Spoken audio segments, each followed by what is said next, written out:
या कुंदेन्दु तुषारहार धवला या शुभ्रस्त्रावृता या वीणावर दंडमांडितकारा या श्वेत पद्मासना या ब्रह्माच्युतशंकरा प्रभृति विदेव्यो सदा वंदिता सामा पातु सरस्वती भगवती निषेजुल्यापहा। सरस्वती की आराधना। और क्योंकि आज शिक्षा को लेकर हम बात कर रहे हैं, शिक्षा संवाद 2025 ज्ञानधारा, ये INH हरिभूमि कार्यक्रम और इसकी शुरुआत हो रही है दीप प्रज्वलन के साथ। बिल्कुल, मां सरस्वती हम सभी को अपना ज्ञान का आशीर्वाद दें ताकि ये छत्तीसगढ़ इसी तरीके से निरंतर आगे बढ़ता रहे और ज्ञान के क्षेत्र में छत्तीसगढ़ और तरक्की करे, यही कामना करते हैं। और दीप प्रज्वलन का ये कार्यक्रम हुआ और इसी के साथ इस पूरे कार्यक्रम में हम आगे बढ़ेंगे। चलिए, महत्वपूर्ण सेशन अब रहने वाला है। मैं आमंत्रित करना चाहूंगी हमारे प्रधान संपादक डॉक्टर हिमांशु द्विवेदी जी, और उनके साथ चर्चा करेंगे मुख्यमंत्री विष्णुदेव साय जी। एक बार जोरदार तालियों के साथ स्वागत कीजिए। मंच पर हमारे बीच मौजूद हैं राज्य के यशस्वी मुख्यमंत्री विष्णुदेव साय जी, और हमारे साथ हैं, चर्चा करेंगे हमारे प्रधान संपादक डॉक्टर हिमांशु द्विवेदी। तो हम अपने आज के समारोह के बड़े महत्वपूर्ण मौके पर हैं। महत्वपूर्ण पड़ाव है क्योंकि प्रदेश के सम्माननीय मुख्यमंत्री विष्णुदेव साय जी इस समय हमारे साथ में हैं। आज जो हमारा ये पूरा सत्र है ज्ञानधारा, तो उसके लिए विष्णुदेव साय जी की मौजूदगी महज इसलिए नहीं है कि वह प्रदेश के मुख्यमंत्री हैं, उनकी मौजूदगी इसलिए भी है कि विगत 1 वर्ष से प्रदेश के शिक्षा मंत्री का दायित्व भी विष्णुदेव साय जी निभा रहे हैं। तो आपका बहुत बहुत स्वागत है प्रदेश के शिक्षा मंत्री के तौर पर भी साय साहब जी। धन्यवाद। और बहुत कुछ समझना चाहते हैं आपसे, आपके इस अनुभव के संदर्भ में, आपकी जीवन यात्रा के संदर्भ में। भारतीय संस्कृति के संदर्भ में कहा गया कि विद्या ददाति विनयम विनया ददाति पात्रताम पात्रत्वा धनाप्नोति धनात् धर्म तत् सुखम। अर्थात विद्या से ही सब कुछ की प्राप्ति होती है। हम सबके जहन में ये जानने में बड़ी दिलचस्पी है कि छत्तीसगढ़ अविभाजित मध्य प्रदेश का हिस्सा, उसमें भी जशपुर मतलब बिल्कुल दूरस्थ इलाका, और जशपुर में भी बगिया और सुदूर इलाका, और उसमें विष्णुदेव साय जी, और इसके बावजूद भी आप पहुंच गए मुख्यमंत्री के पद तक। तो बचपन में जीवन गुजरा कैसे विष्णुदेव साय जी का? और जिस समय आप स्कूल की ओर बढ़े थे तो ये सोच के बढ़े थे कि मुख्यमंत्री के घर में भी इस तरीके से ही दाखिल होऊंगा? देखिए, सबसे पहले तो मैं हरिभूमि और INH परिवार का आभार व्यक्त करना चाहूँगा, जिन्होंने आज शिक्षा संवाद 2025 में हमें यहाँ पर आमंत्रित किया है, और आपका बहुत बहुत धन्यवाद। और आज यहाँ पर हमारे डिप्टी CM साहब, हमारे श्री विजय शर्मा जी, हमारे राजस्व मंत्री टंकराम वर्मा जी, हमारे विधायकगण और हमारे यूनिवर्सिटी के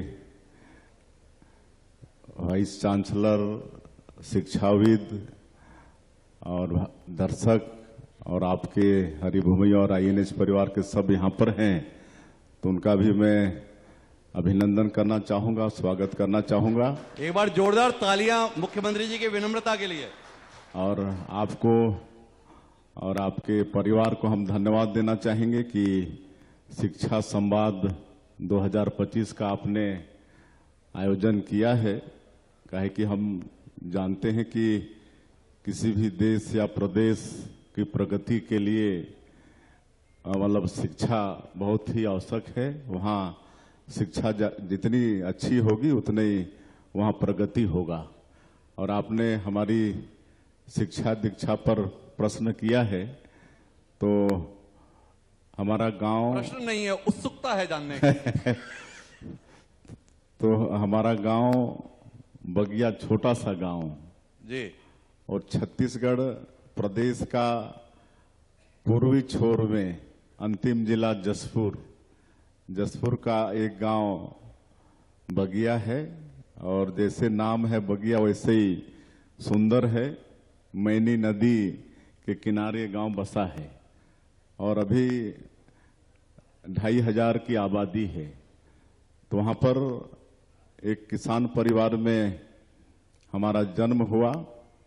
वैसे तो हमारा परिवार बहुत बड़ा है जी। वहां पर 12 गांव हैं जिनको बरही के नाम से जानते हैं और बंदरचुआ हमारे गांव से 3.5-4 किलोमीटर में है।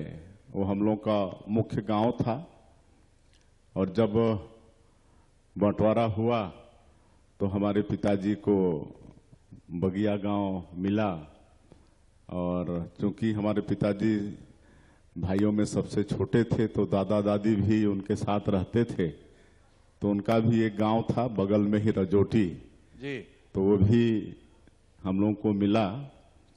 और जब हम मात्र 10 वर्ष के थे, 4ठी क्लास में हम पढ़ते थे और गर्मी की छुट्टी चल रही थी, तो उसी समय हमारे पिताजी का अचानक देहावसान हो गया और हम 10 साल में ही अनाथ हो गए।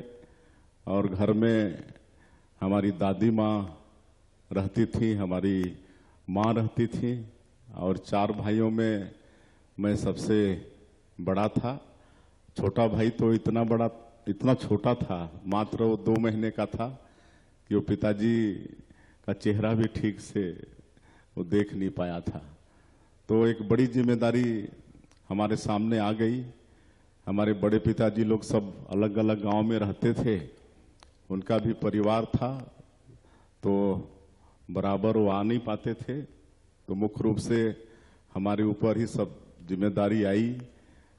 पढ़ाई भी करना है, खेती बाड़ी भी देखना है, परिवार भी देखना है, अपनी दादी माँ अपनी माँ को भी संभालना है। तो जो एक बचपन का जो होता है मस्ती करना, खेलना कूदना, ये सब हमारे नसीब से छीन गया। कहे कि बचपन से ही हमारे ऊपर जिम्मेदारी आ गई, तो हमने पढ़ाई भी की, खेतीबाड़ी भी किया, परिवार को भी संभाला। पर मैं ये समझना चाहता हूं, उस परिवेश में ये पढ़ने की ललक आपको थी या आपकी दादी या माँ की इच्छा थी कि बेटा पढ़ ले, किसी लायक बन ले? मतलब पढ़ने की ऐसी इच्छा क्या जागी आपको? यहाँ तो बच्चों को जिद करते रहते हैं सारी सुविधाओं के बीच में, बेटा पढ़ ले तो किताब नहीं उठाते। आपको तो हालात भी ऐसे मिले थे कि किताबें साइड में रख देते। देखिए, पढ़ाने की इच्छा तो दादी माँ की भी थी और माता जी की भी मतलब इच्छा थी। कहे कि हमारा परिवार पढ़ा लिखा परिवार था। कहे कि हमारे स्वर्गीय दादाजी सरदार बुद्धनाथ साय, जब 1947 में देश आजाद हुआ जी, और उस समय सीपी बरार सरकार थी, नागपुर राजधानी थी, तो उस समय 1947 में चुनाव नहीं हुआ था, विधायक उस समय मनोनीत हुए थे जी। तो हमारे दादा स्वर्गीय सरदार बुद्धनाथ साय वो मनोनीत विधायक थे।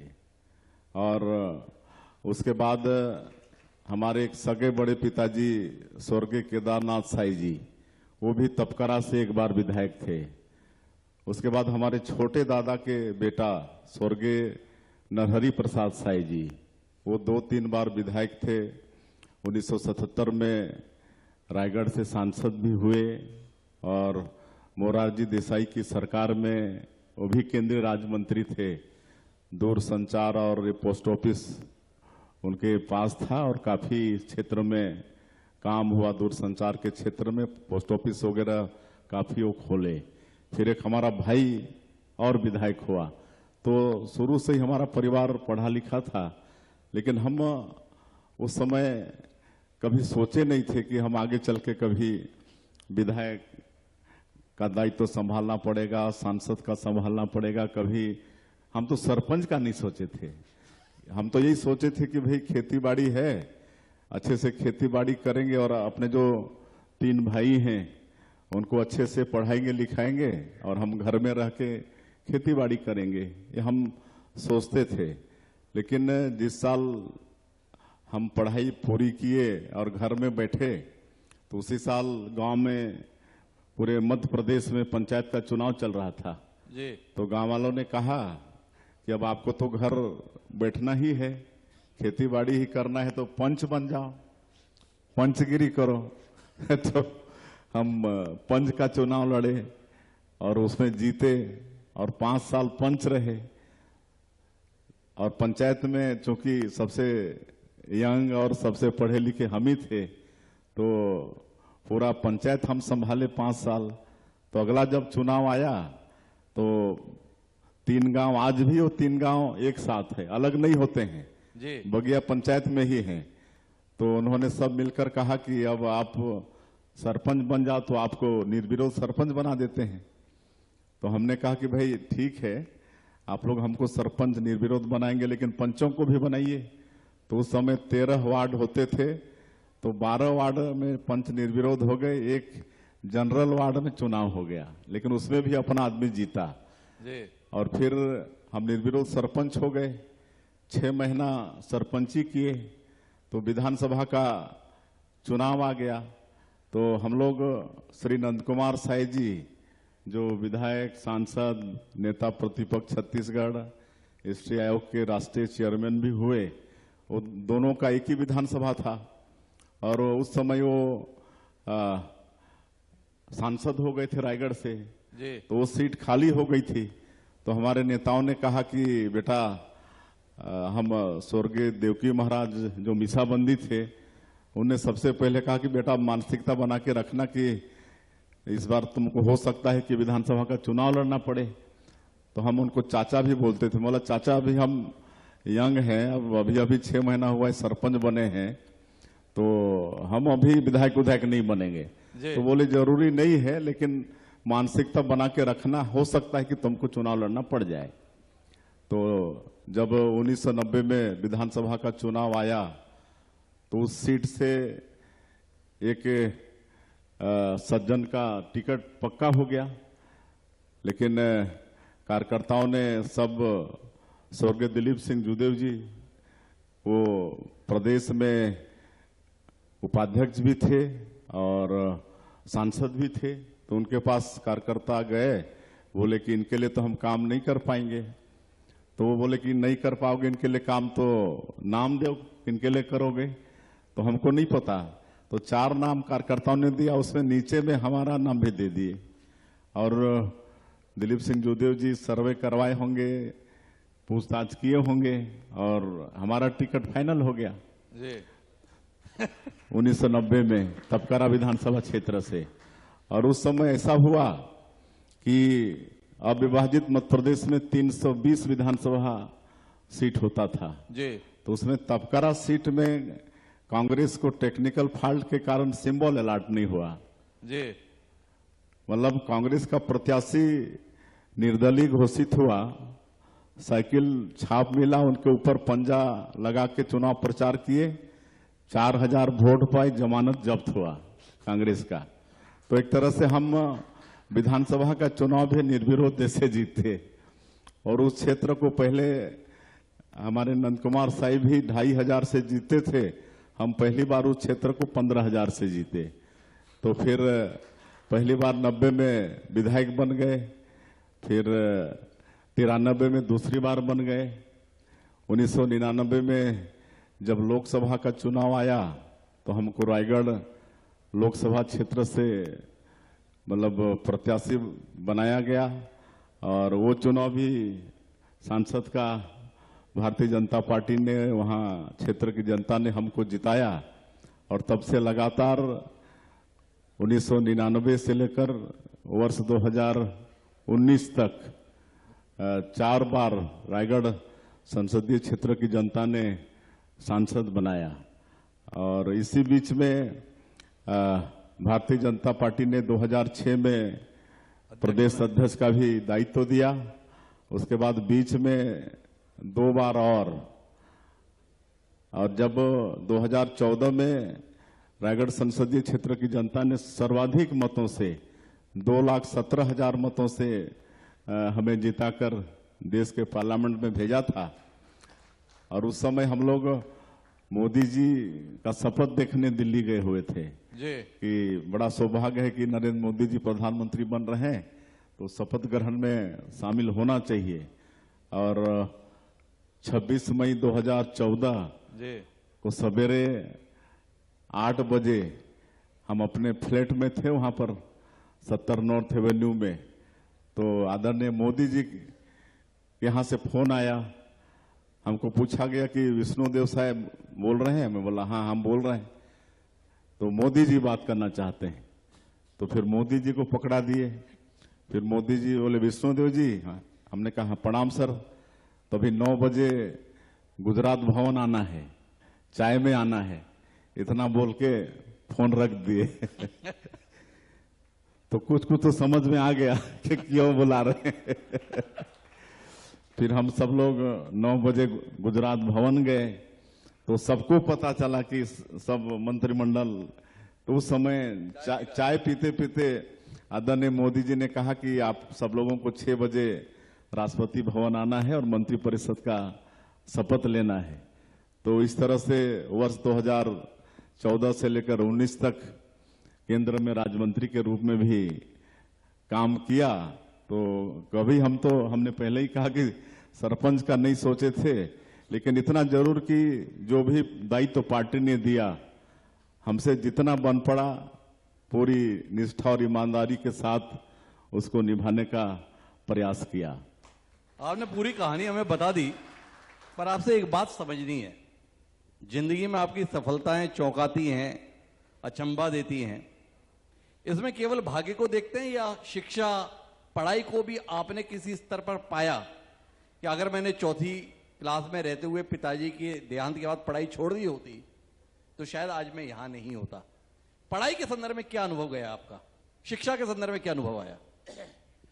देखिए, ये तो तय था कि हमको सरकारी नौकरी में जाना नहीं है, घर ही संभालना है, इसलिए पढ़ाई तरफ ज्यादा ध्यान नहीं गया। और हमारी दादी माँ पहले खेतीबाड़ी पूरा संभाल लेती थी, लेकिन बाद में वो बीमार हो गई, तो घर की परिस्थिति देखकर हमको आगे पढ़ने का मन नहीं किया। और नहीं तो हम बहुत पढ़ाई में बहुत तेज थे। 11 तक साइंस में मतलब जो टॉप 4 कहना चाहिए, टॉप 4 उसमें हम आते थे। तो लेकिन घर की परिस्थिति देखकर फिर बाद में हम कॉलेज जरूर गए, लेकिन आगे पढ़ाई हमको बंद करनी पड़ी। पर जब आप स्कूल में जाते थे तो समय का कोई अनुभव ऐसा है स्कूल का जो हमारे बीच में आप साझा करना चाहो कि स्कूल जाके आपको लगा हो मैं कहां फंस गया, या लगा हो कि स्कूल नहीं आता तो और कहां जाता? ऐसा कोई अनुभव स्कूल जीवन का आपका? देखिए, एक तो मैं उस समय क्या हालात थे शिक्षा के क्षेत्र में मैं बताना चाहूंगा। हमारी प्राइमरी स्कूल गांव में ही हुई जी, और उस समय स्कूल भवन खपरे का होता था और उसको मरम्मत गांव वाले बरसात के पहले सब मिलकर करते थे और घर घर से खपरा ले जाते थे, बत्ता ले जाते थे और उसका मरम्मत करते थे। उसके बाद भी पानी टपकता था और बरसात के दिनों में हम लोग अपने साथ या तो जूट का बोरा या चटाई लेके जाते थे और जब पानी बरस रहा होता था तो पानी टपकता था तो इधर उधर हम लोग को अपना जगह बदलना पड़ता था। और उस समय स्थिति ये थी कि 5वीं का परीक्षा का केंद्र भी नहीं था। 7 किलोमीटर दूर छेरा घोघरा एक गांव है, वो थोड़ा बड़ा स्कूल था, तो वहां पर 5वीं का एग्जाम देने हम लोग गए थे। तो ये स्थिति थी वहां पर। और गांव में क्या बोलते हैं, रास्ता तो था ही नहीं, पूरा कीचड़ से भरा होता था। कीचड़ में हम लोग आते थे और कभी कभी मन करता था कि अरे यार आज स्कूल नहीं जाना है, तो जानबूझ के फिसल जाते थे, कपड़ा खराब कर लेते थे और घर वापस चले जाते थे। तो ये स्थिति होती थी। लेकिन आज तो मतलब छत्तीसगढ़ का रजत जयंती वर्ष भी है और मध्य प्रदेश का भी समय देखे हैं, काफी विकास हुआ है शिक्षा के क्षेत्र में भी, गांव में भी आज अच्छे बिल्डिंग है, टीचर हैं, पढ़ाई की अच्छी व्यवस्था है। तो हम तो चाहेंगे हमारे बेटा बेटियों से कि सरकार की तरफ से, चाहे हमारे जो प्राइवेट यूनिवर्सिटीज हैं, कॉलेज हैं, सब ने मतलब शिक्षा के क्षेत्र में एक व्यवस्था दी है, उसका लाभ लेना चाहिए, पढ़ना चाहिए। लेना चाहिए, पढ़ना चाहिए। मैं अब आपकी शिक्षा मंत्री के तौर पर भूमिका पे बात करूंगा, उससे पहले एक बात और जानना चाहता हूं। कोई शिक्षक आपको याद रहता है? आज आप मुख्यमंत्री के तौर पर जब कुर्सी पर बैठते हैं, जीवन में कोई शिक्षक आपको याद आता है, कोई गुरु याद आता है जिसको आप ना भूल पाते होंगे? अगर वो ना रहता तो शायद मैं इस जगह पर ना होता। देखिए, शिक्षा के जगत में एक तो प्राइमरी स्कूल में हमारे हेडमास्टर थे जी, और डिसिप्लिन के इतने पक्के थे कि बिल्कुल समय पर आना, समय पर स्कूल से जाना, होमवर्क करके आना, बहुत ही अनुशासित थे। कभी उनकी खुद की बेटी अगर लेट करती थी, हम लोग एक साथ पढ़ते थे उनकी बेटी के साथ, तो हमको याद है एक आध बार वो लेट आई तो थप्पड़ मार दिए थे, सबके सामने में उसको थप्पड़ मार दिए थे कि तुम आने में देरी क्यों की। मतलब इतने मतलब अनुशासित थे। तो ये सबसे अनुशासन सीखे और बाद में हम 6वीं से लेकर मैट्रिक तक कोनकुरी के लोला हायर सेकेंडरी स्कूल में पढ़ाई किए जी। तो उस समय, आजकल तो बहुत स्कूल हो गए यहाँ रायपुर, भिलाई, ये सब में अच्छे अच्छे स्कूल हो गए। उस समय यहाँ के बच्चे वहाँ पढ़ने जाते थे। जब हम लोग हाई स्कूल हायर सेकेंडरी में थे तो रायपुर, भिलाई के बच्चे भी वहाँ पढ़ने जाते थे। इतना अच्छा उस स्कूल का क्रेज था। अब तो थोड़ा कम हो गया है। तो उस स्कूल में भी बहुत डिसिप्लिन था, समय पर आना, समय पर जाना और अनुशासित रूप से कक्षा में बैठना। तो डिसिप्लिन तो हम उसी समय सीख लिए थे।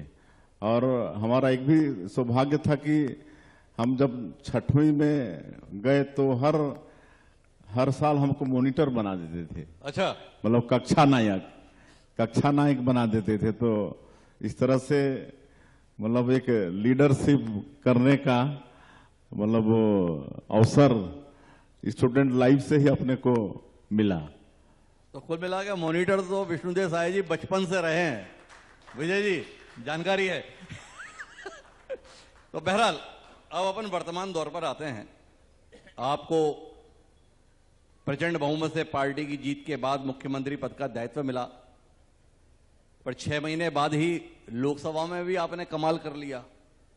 और उस कमाल का नतीजा ये हुआ कि आपके मंत्रिमंडल के वरिष्ठतम साथी ब्रजमोहन जी दिल्ली में नई भूमिका में आ गए और शिक्षा मंत्री का दायित्व आपके पास आ गया। जब शिक्षा विभाग आपके पास आया तो क्या महसूस किया आप? कहां फंस गया या सही अवसर आया?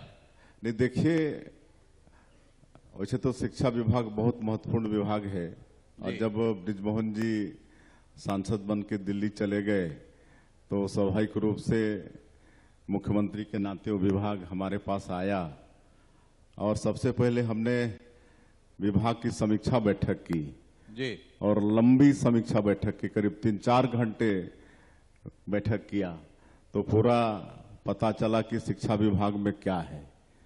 तो उस समय एक तो ये पता चला कि हमारे छत्तीसगढ़ में शिक्षकों की संख्या अच्छी है, जो एक राष्ट्रीय औसत है, करीब 29 स्टूडेंट में एक शिक्षक।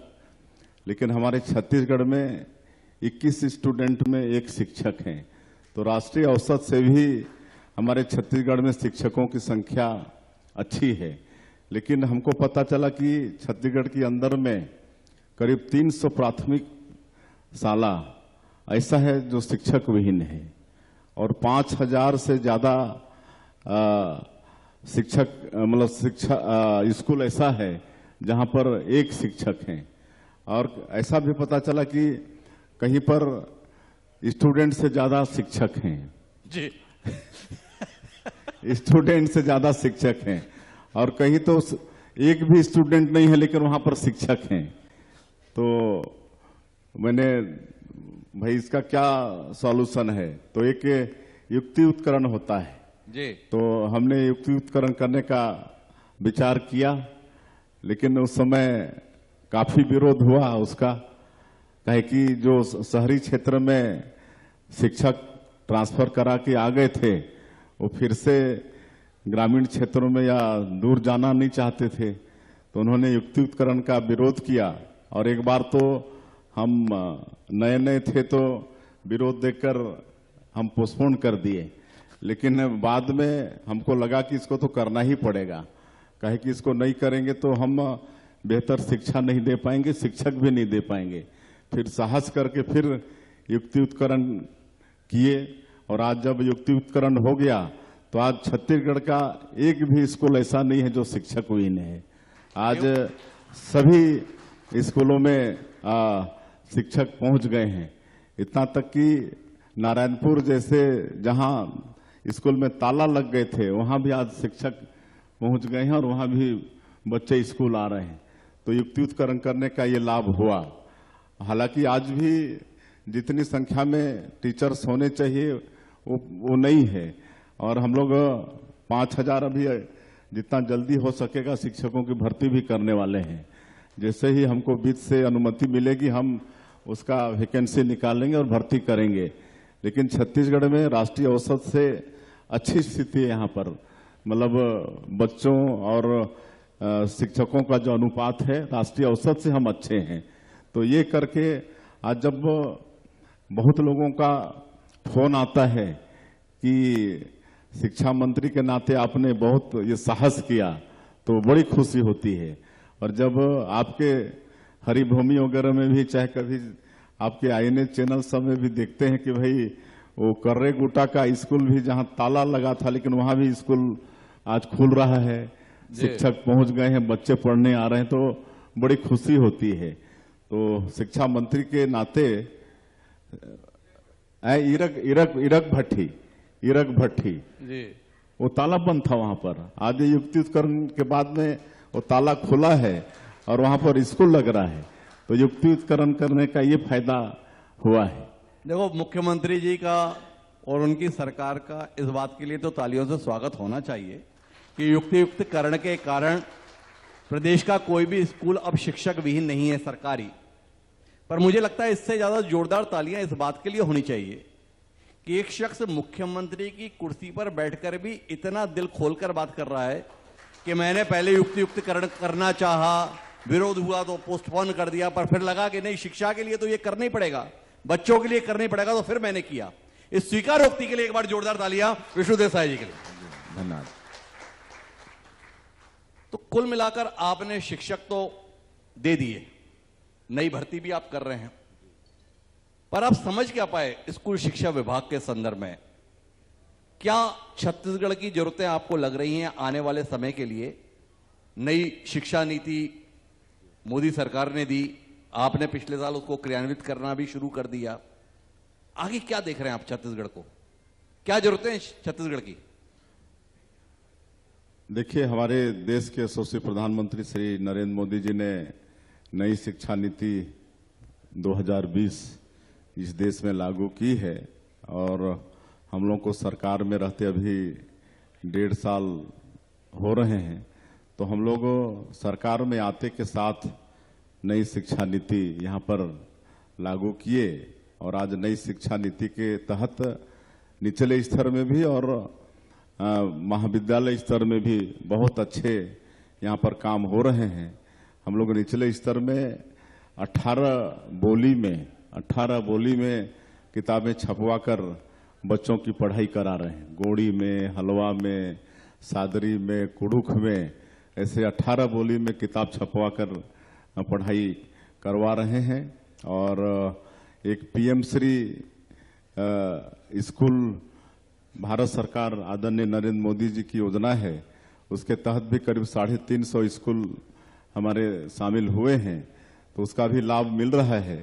पीएम श्री स्कूल में शामिल हो जाने से सीधे भारत सरकार से एक स्कूल के करीब 2 करोड़ रुपए का बजट मिलता है। वहाँ के अधोसंरचना के लिए, वहाँ बिजली पानी के लिए, स्मार्ट क्लास के लिए, और प्राइवेट स्कूलों में जिस तरह का स्टैंडर्ड होता है उस तरह से सरकारी स्कूलों में भी स्टैंडर्ड हो जाए, इस निमित्त ये पीएम श्री का योजना है माननीय प्रधानमंत्री जी का, तो उससे भी हम लोग अच्छा करने का प्रयास कर रहे हैं। और इस साल हमारे सारे स्कूल भवन ठीक हो जाएं। हालांकि पिछली सरकार में एक जतन योजना लोग निकाले थे जी, लेकिन स्कूलों का जतन तो नहीं हुआ, कई किसी दूसरे लोगों का जतन हो गया। लेकिन हम लोग 133 करोड़ रुपया इस साल स्कूलों के मरम्मत के लिए अपने बजट में रखे हैं, क्योंकि किसी भी तरह से स्कूल की व्यवस्था ठीक हो जाए। हॉस्टल की व्यवस्था भी हम लोग सुधार रहे हैं।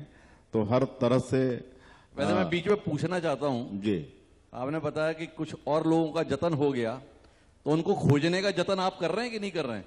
उसमें जांच बैठाए हैं, अभी जांच रिपोर्ट आई नहीं। जी, एक महत्वपूर्ण बिंदु जिस पर आपसे बात करनी है स्कूली शिक्षा के संदर्भ, फिर हम उच्च शिक्षा को लेकर भी बात करेंगे, वो भी आप देख रहे हैं। बस्तर में बड़ी उम्मीद जागी आपके मुख्यमंत्री बनने के साथ, विजय शर्मा जी के गृह मंत्री होने के साथ। लोगों को भरोसा सा हो रहा है कि हां, नक्सल मुक्त होने जा रहा है बस्तर। पर केवल नक्सल मुक्त थोड़ी होना है, बस्तर के आदिवासी को मुख्य धारा में भी लाना है, और मुख्य धारा में लाना है तो उसकी शिक्षा के लिए व्यवस्था करना है। उस दृष्टि से क्या कर रहे हैं? देखिए, छत्तीसगढ़ बहुत समृद्ध प्रदेश है, खनिज संपदा से भरपूर है। आयरन ओर का पूरा पहाड़ पड़ा है बेलाडीला, कोयला प्रचुर मात्रा में है, टीना का एकमात्र उत्पादक प्रदेश है। यहाँ गोल्ड भी है, डायमंड भी है, लिथियम जैसा मिनरल्स भी है, बॉक्साइट भी है। हर तरह का मिनरल्स हमारे इस प्रदेश में है। आज 44% भूभाग हमारा वनों से आच्छादित है छत्तीसगढ़ का। सैकड़ों तरह के फॉरेस्ट प्रोड्यूस हैं, और यहाँ की मिट्टी भी उर्वरा शक्ति से भरपूर है, मेहनतकश किसान है। कुल मिला के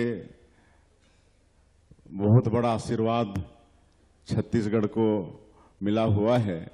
लेकिन इसमें कहीं ना कहीं विकास में अगर कोई चीज बाधक रहा तो नक्सलवाद। और जिस तरह से 2023 में हम लोग सरकार में आए और उसके अगले ही महीना जनवरी 2024 में हमारे देश के यशस्वी गृह मंत्री जी छत्तीसगढ़ आए।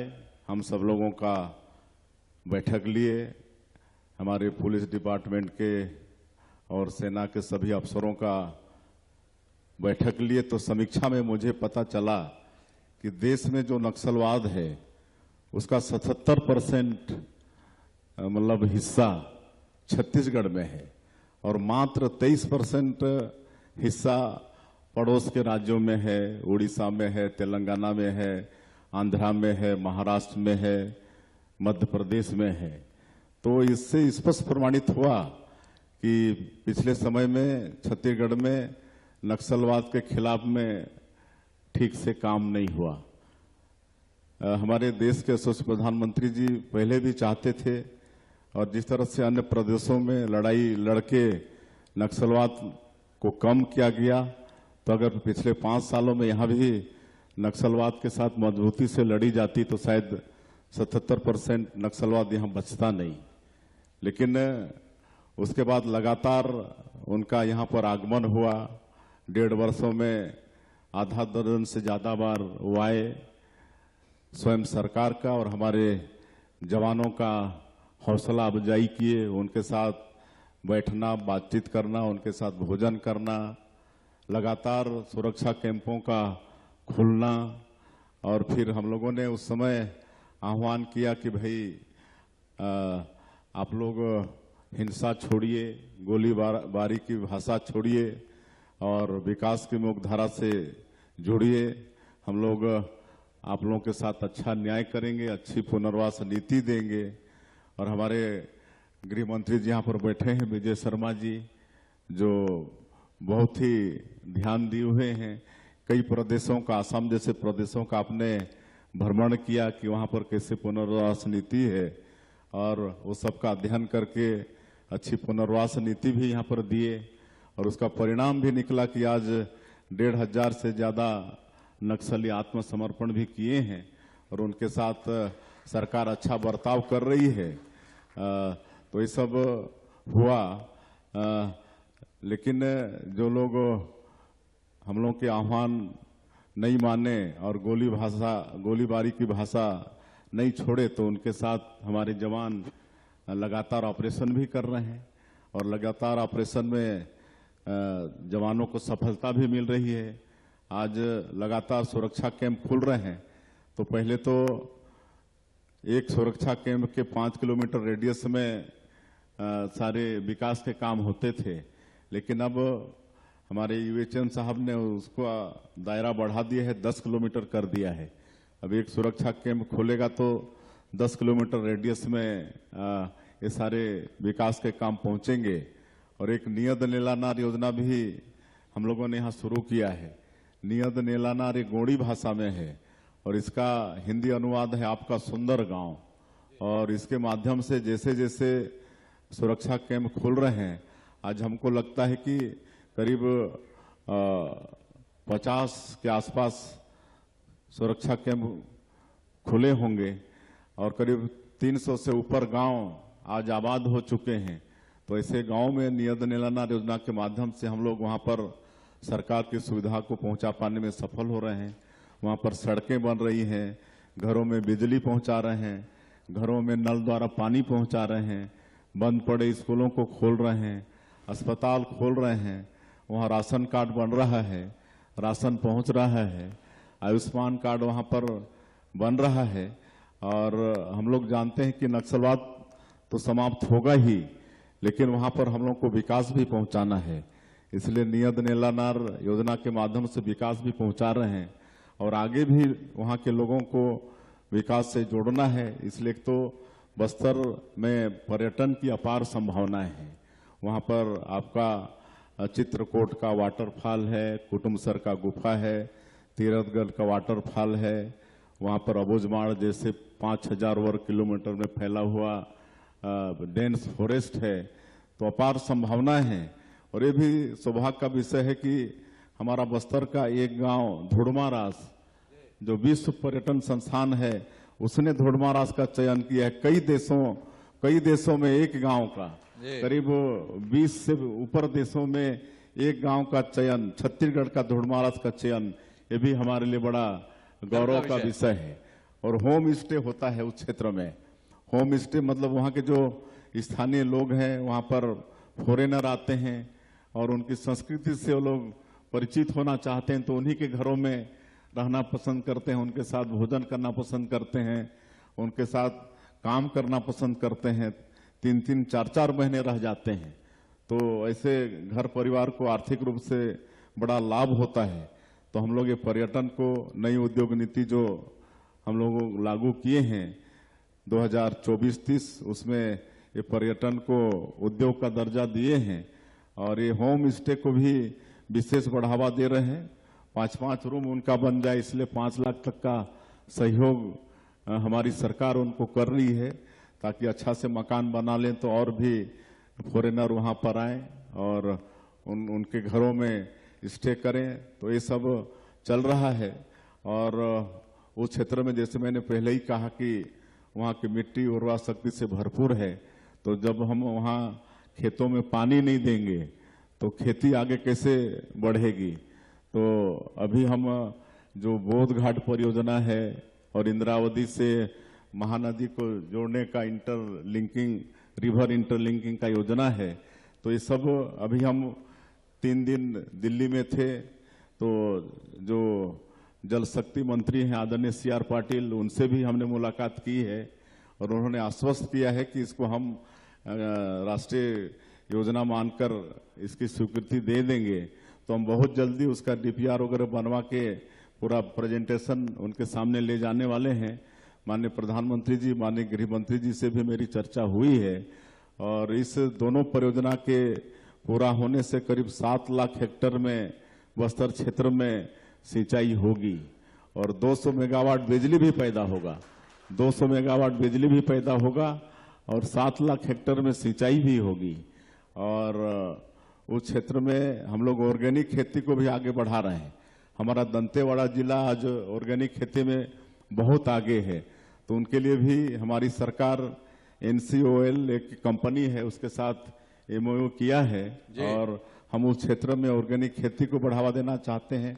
वहाँ पर हम लोग पशुपालन को बढ़ावा देना चाहते हैं, इसलिए जो डेयरी विकास बोर्ड है NDDB है उससे समझौता किए हैं और 1 जून से 2-2 गाय एक परिवार को देने की योजना हम लोग शुरू किए हैं।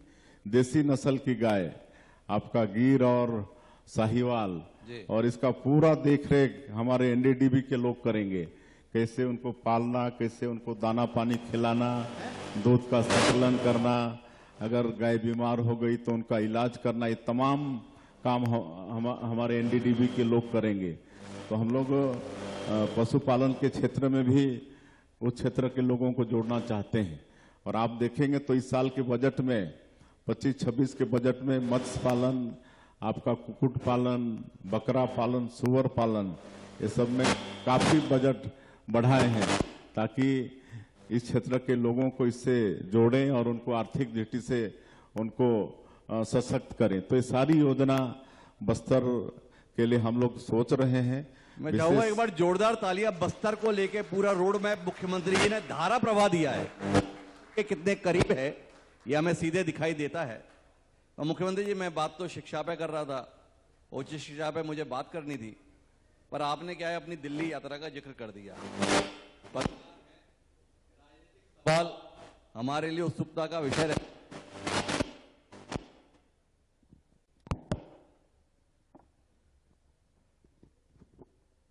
हमारे लिए उत्सुकता का विषय रहते हैं। आपने जब अपना दिल्ली का कार्यक्रम बनाया तो हम लोगों को धुकधुकी थी कि हम शिक्षा विभाग पे कार्यक्रम कर रहे हैं, मुख्यमंत्री दिल्ली जी से लौटकर आएंगे, मुख्यमंत्री तो रहेंगे पर शिक्षा मंत्री किसी और को तो नहीं दिखा देंगे। आपसे जानना था, आपने बताया कि दिल्ली से ये करके आए, ये करके आए, ये करके आए, बस इतना बता दीजिए कि शिक्षा मंत्री आप कब तक रहने वाले हैं? जल्दी ही मंत्रिमंडल का विस्तार होगा और कोई नए शिक्षा मंत्री बनेंगे, जरूर बनेंगे। ये जल्दी का आशय, दिन, सप्ताह, महीने, बस इतनी उत्सुकता है। अब जल्दी तो कुछ भी हो सकता है जल्दी में तो।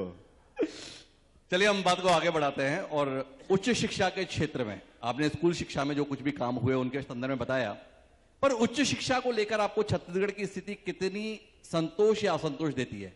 कौन सी जरूरतें आपने महसूस की कि उच्च शिक्षा के क्षेत्र में छत्तीसगढ़ में काम करने की जरूरत है? देखिए, 25 वर्षों में शिक्षा के क्षेत्र में, चाहे वो स्कूली शिक्षा हो चाहे उच्च शिक्षा हो, काफी विकास छत्तीसगढ़ में हुआ है। और आज हम अगर मेडिकल कॉलेज की बात करते हैं तो जब छत्तीसगढ़ राज्य बना तो यहाँ पर सिर्फ एक मेडिकल कॉलेज हुआ करता था, आज 15 मेडिकल कॉलेज हो गए हैं। और डॉक्टरों की संख्या जहाँ करीब 150 सीट थी, आज वो करीब 1500 के आसपास हो गया है। तो ये तरक्की 25 वर्षों में हुआ है। आज निजी विश्वविद्यालय 19 करीब यहाँ रनिंग में है और अभी हम लोग 1.5 साल में 3 निजी विश्वविद्यालय की फिर अनुमति दिए हैं। तो बहुत जल्दी वो भी अपना वास्तविक रूप काम करना शुरू करेंगे। तो 21 निजी विश्वविद्यालय, और हमको आज खुशी होती है कि ऐसे विश्वविद्यालय में बाहर के भी बच्चे, विदेशों के भी बच्चे पढ़ने के लिए आ रहे हैं। तो ये गौरव है हम लोगों के लिए, छत्तीसगढ़ के लिए। और वैसे हमारा ये देश तो विश्व गुरु रहा है जी। यहाँ पर नालंदा विश्वविद्यालय, तक्षशिला विश्वविद्यालय, विक्रमशिला विश्वविद्यालय जैसे विश्वविद्यालय में बाहर के बच्चे भी आते थे, पढ़ते थे। आज यहाँ पर 25 वर्षों में शिक्षण की सारी संस्थाएं आई हैं, चाहे वो IIT हो, IIM हो, IIIT हो, आपका लॉ का यूनिवर्सिटी हो, सब कुछ यहाँ, मतलब शिक्षण की जो भी संस्थाएं हैं वो सारी संस्थाएं छत्तीसगढ़ के अंदर में 15 वर्षों में यहाँ पर आई है। ये बड़ा शिक्षा के जगत में जो एक विकास होना चाहिए वो 25 वर्षों में हमारे छत्तीसगढ़ में हुआ है। तो मैं आखिरी बिंदु पर आता हूं मुख्यमंत्री जी, और वही है कि आपने अभी 2047 को लेकर अपना विजन प्रदेश के सम्मुख रखा। देश के प्रधानमंत्री से आपने मुलाकात की, उन्हें भी आपने अंजोर 2047 सौंपा। 2047 में तमाम क्षेत्रों में आपकी कल्पना है। शिक्षा क्षेत्र के संदर्भ में 2047 में छत्तीसगढ़ को आप क्या देखते हैं? देखिए, हमारे देश के यशस्वी प्रधानमंत्री श्री नरेंद्र मोदी जी ने 2047 तक इस देश को विकसित भारत के रूप में खड़ा करने का संकल्प लिया है। और आप सब लोगों ने देखा है कि इस देश की जनता ने उनको लगातार तीसरी बार प्रधानमंत्री का दायित्व सौंपा है। और पिछले 10 वर्षों में उन्होंने इस देश को आर्थिक दृष्टिकोण से 2014 के पहले जो हमारा देश 10वें स्थान पर था, उसको 10 वर्षों में अपने मेहनत से, अपने दूरदृष्टि से 5वें स्थान पर लाके खड़ा कर दिया है। और जब तीसरी बार वो प्रधानमंत्री बने हैं, 11वें वर्ष में जब प्रवेश किए हैं, तो आज वो 5वीं से भी एक कदम आगे चौथे जगह पर अपने देश को आर्थिक दृष्टि से लाके खड़ा कर दिए हैं। तो आपको भी और पूरे देश को भरोसा है कि माननीय प्रधानमंत्री जी के नेतृत्व में ये देश 2047 तक विकसित भारत के रूप में अवश्य खड़ा होगा। और हम लोग भी 2047 विकसित छत्तीसगढ़ का संकल्प लिए हैं और उसके लिए एक विजन डॉक्यूमेंट तैयार किए हैं। और हमारे प्रदेश के जो वित्त मंत्री हैं ओपी चौधरी जी, उनके मार्गदर्शन में और उनकी पूरी टीम ने मतलब काफी परिश्रम करके हर वर्ग से राय मशविरा करके युवाओं से, महिलाओं से, किसानों से, मजदूरों से, व्यापारियों से, शिक्षाविदों से, सबसे करीब 1 लाख लोगों से राय मशविरा करके ये विजन डॉक्यूमेंट तैयार किया है, जिसका अभी पिछले महीने हम लोगों ने उसका लोकार्पण किया है। और इस पूरे विजन डॉक्यूमेंट को 13 थीम में बांटे हैं और 10 मिशन उसके लिए बनाए हैं और उसके अनुसार हम लोग काम करेंगे। और आज हमारे प्रदेश का जो जीएसडीपी 5 लाख करोड़ का है, इसको 2047 तक 75 लाख करोड़ में पहुंचाने का है। और 2030 तक इस प्रदेश का जीएसडीपी करीब 9 लाख करोड़ और 2035 तक 11 लाख करोड़ और 2047 तक सीधे 75 लाख करोड़ में पहुंचाने का है।